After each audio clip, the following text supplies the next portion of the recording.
All right, let's be real here. You're different, okay? People, they call you intuitive, mysterious, maybe even a little off. But do you ever stop and wonder why? It's because you see what others don't. And that's both your gift and your curse. You know that gut feeling you get when something's just wrong, but no one else can see it? That's your INFJ superpower. While others are busy with surface level chatter, you're diving deep. You catch the subtle shifts in energy, the smallest body language cues, the things people hide behind their words. It's a gift, right? Sure. But here's the problem. That gift makes you painfully aware of what others can't or won't see. And here's the kicker. Most people don't appreciate it. You're constantly living with an unspoken truth that most would rather ignore. So what do you do with that? You can't unsee it, but let's be real, it's exhausting. People are walking around blind to the real picture and you're stuck seeing it all. That's where the curse comes in. Understand this, you're gifted, but your perception isn't always a blessing. Sometimes ignorance really is bliss. So first things first, right? They sense things before they even happen. You're not just intuitive, you're practically psychic, all right? People think you're overthinking everything, but you know better. You see the future and it scares the crap out of you. Here's the kicker, you're not wrong, you're just ahead of the curve. INFJs, they got this sixth sense when it comes to predicting how things will turn out with situations, relationships, events. You don't need a crystal ball to know when something's about to go south, you know? It's like a feeling in your gut, this shift in the air that tells you what others just don't see coming. You walk into a room and feel the tension before anyone else even notices it. You know when a friendship's about to fade, when a job's on its last legs, or when a romantic thing is heading straight for disaster. You don't just react to what's happening right now. You're already 10 steps ahead, seeing how every little thing is going to play out. But here's what most people just don't get. Nobody else sees it coming. When you share your predictions, they'll laugh it off. They'll tell you you're being paranoid. They'll roll their eyes like you're, reading tea leaves or something. And then, when your predictions actually happen, they'll act like you're some kind of mystical fortune teller. But here's the painful truth, folks. By the time they catch up, it's too late. You've already dealt with the fallout. You've already prepped yourself for what's coming. They'll only see it when it's smacking them right in the face. Hey, this can be exhausting, am I right? You're living with knowledge and foresight that most people are blind to. It's like being in a room full of people, seeing the storm on the horizon, and having to pretend everything is fine when deep down you know the chaos is about to hit. Your insight often isolates you. While everyone is caught off guard by life's twists, you're already thinking 5 steps ahead, and it can feel like you're living in a different reality. They'll keep looking at you like you're crazy. But deep down, you just see things that others don't. The real question is, what do you do with this gift? Do you shut it down and pretend you don't know what's about to happen? Or do you embrace it and start making decisions that align with your foresight? It's not easy because it often means confronting uncomfortable truths long before anyone else does.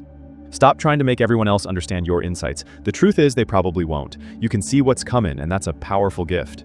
Use it wisely. But stop wasting energy trying to convince people of things they're not ready to see. Focus on your own path, because the future is already in your hands. Secondly, you see right through people's facades.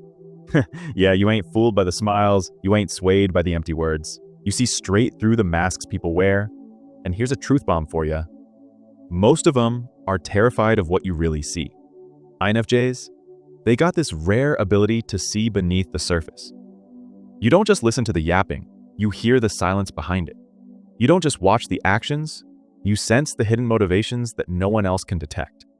You read between the lines, and you understand what people aren't saying, not just with their mouths, but with their bodies, their energy, their every little move. When people are pretending to be confident, you see the cracks in their armor. When someone acts all happy-go-lucky, you know deep down they're masking pain. You know when people are holding back, hiding who they truly are because they're afraid to be seen. And here's the kicker. They don't realize how much you actually see. They think they're fooling you. But nah, you're always 5 steps ahead, understanding them better than they understand themselves.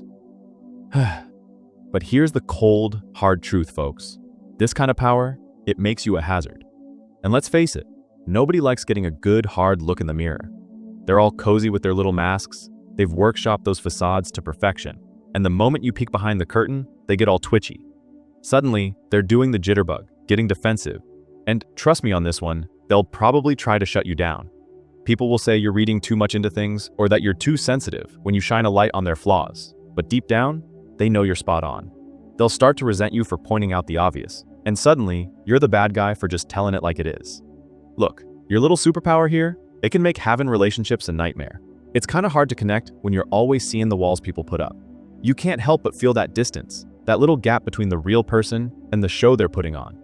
Most people won't let you get close enough to actually connect, because they can sense that you see right through their whole act. But here's the kicker.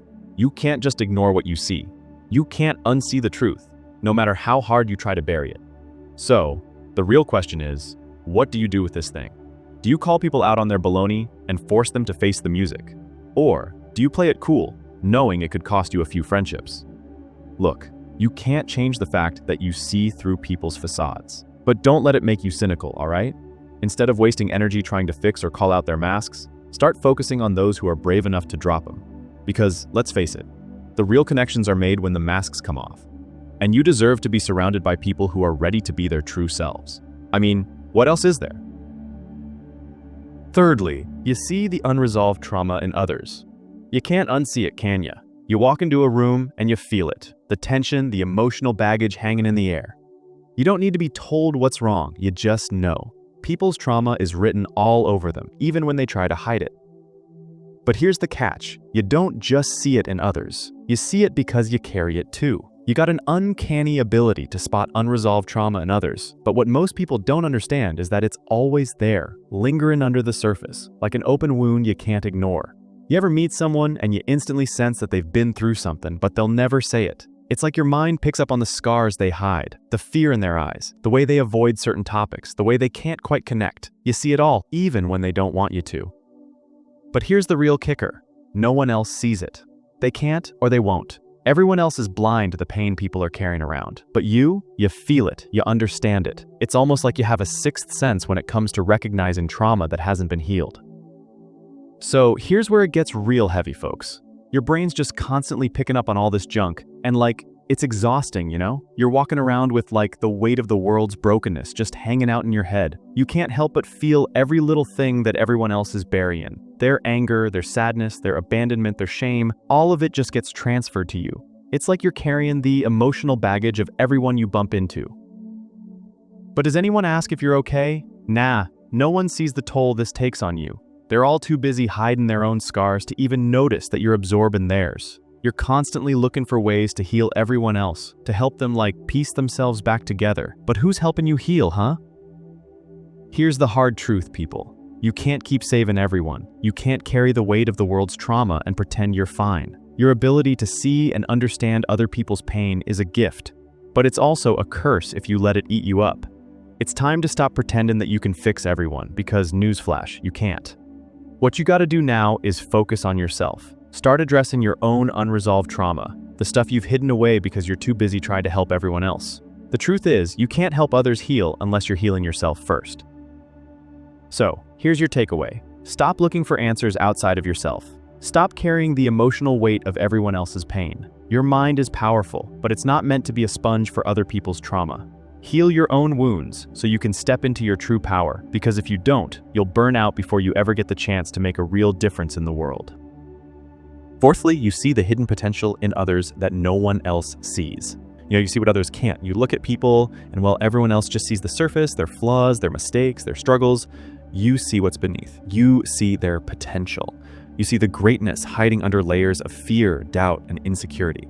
Here's the thing no one tells you.